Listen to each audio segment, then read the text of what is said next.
Halo adik, bagaimana kabarnya hari ini? Semoga kalian tetap sehat dan tetap semangat untuk belajar. Oke? Nah, adik-adik, hari ini kita akan belajar tentang sesuatu yang sangat penting, yaitu sistem gerak pada tubuh manusia. Sebelum kita ke materi, kakak izin memperkenalkan diri ya. Perkenalkan, nama kakak Kak Fajar Nata Kusuma. Dan kalian bisa memanggil kakak dengan panggilan Kak Fajar. Nah, adik-adik, pernah nggak kalian berpikir bagaimana tubuh kita bisa bergerak? Seperti berjalan, berlari, melompat, bahkan menulis. Semua itu bisa kita lakukan berkat sistem gerak yang ada di tubuh kita.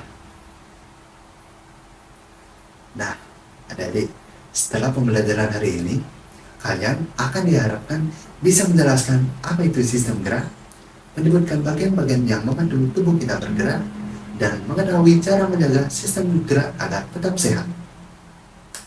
Siap untuk belajar bersama? Yuk, kita mulai. Nah, adik-adik, sistem gerak adalah bagian tubuh kita yang membuat kita bisa bergerak. Bayangkan, kalau tubuh kita hanya diam seperti patung, pasti kita tidak bisa melakukan apa-apa. Benar bukan? Nah, sistem gerak ini bekerja karena ada 3 bagian utama di tubuh kita. Yang pertama, ada tulang.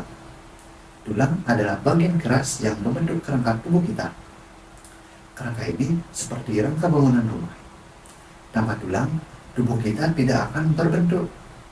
Selain itu, tulang juga melindungi organ-organ penting seperti otak, jantung, dan paru-paru. Yang kedua, otot. Otot adalah jaringan yang membuat tulang bisa bergerak. Saat otot kita bekerja, mereka akan berkontraksi atau mengencang dan mengendur. Otot ini bekerja seperti tali yang menarik tulang sehingga tubuh kita bisa bergerak. Dan yang ketiga ialah sendi.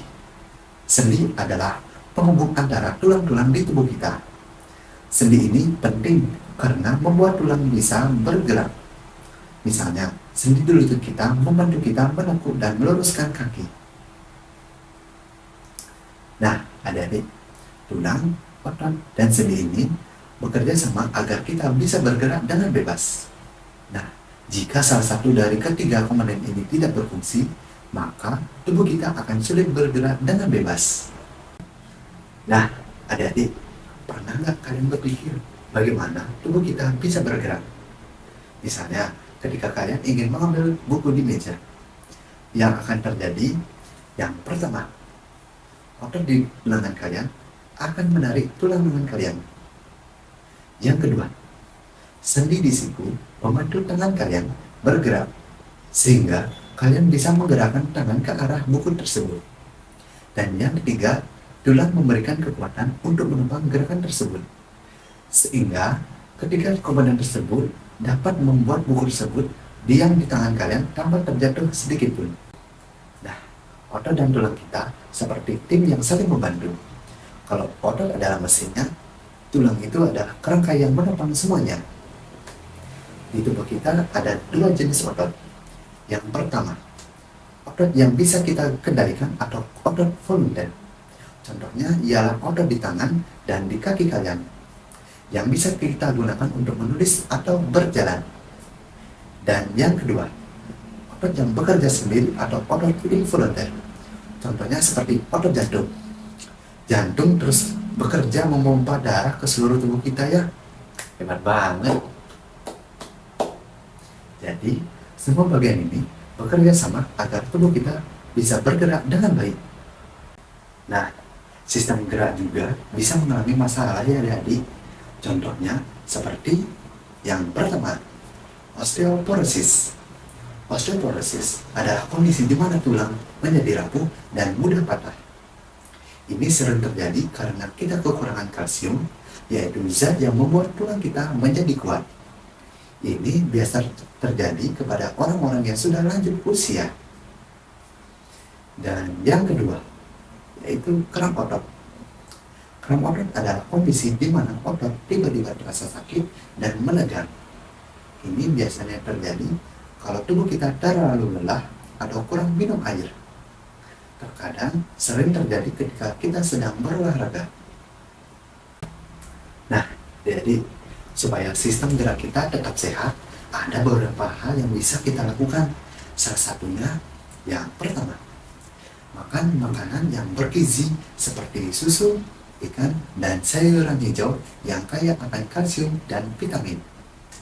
Dan yang kedua, berolahraga secara teratur, misalnya lari pagi atau bermain bola bersama teman-teman. Dan yang ketiga, yaitu menjaga postur tubuh yang benar, seperti duduk dengan tegak saat belajar atau membaca. Nah, adik-adik, bagaimana penjelasan dari kakak tadi? Cukup jelas bukan? Oke, sekarang kakak mau tes kalian. Boleh dong di tes. Oke, selanjutnya nanti ada 2 pertanyaan yang bisa Dede jawab. Di pause ya videonya. Oke, untuk pertanyaannya ini. Nah, sangat mudah kan adik-adik? Nanti di akhir video kakak akan berikan jawaban dari pertanyaan tersebut. Tapi dijawab dulu dong soal-soalnya, kan gampang. Jadi adik-adik, hari ini kita belajar bahwa sistem gerak terdiri dari tulang, otot, dan sendi. Ketiga bagian ini bekerja bersama agar tubuh kita bisa bergerak dengan bebas. Kita juga belajar cara menjaga sistem gerak supaya tetap sehat, seperti makan makanan yang bergizi dan rajin berolahraga. Ingat ya adik-adik, menjaga kesehatan tubuh itu penting agar kita bisa bergerak bebas dan tetap aktif. Sampai jumpa di pelajaran berikutnya. Bye-bye.